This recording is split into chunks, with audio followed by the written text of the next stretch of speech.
বিএনপির জনসমাবেশ সফল করতে মৎস্যজীবী দলের লিফলেট বিতরণ।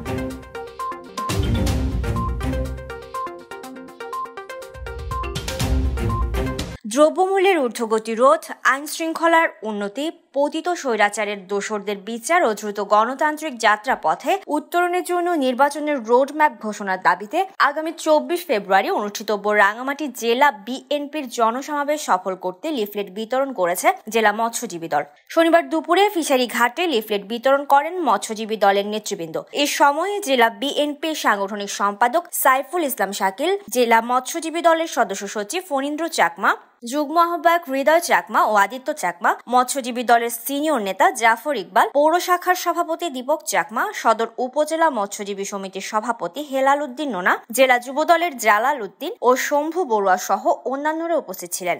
লিফলেট বিতরণ শেষে মৎস্যজীবী দলের সদস্য সচিব ফণীন্দ্র চাকমার নেতৃত্বে জনসমাবেশ স্থল পরিদর্শন করেন নেতাকর্মীরা।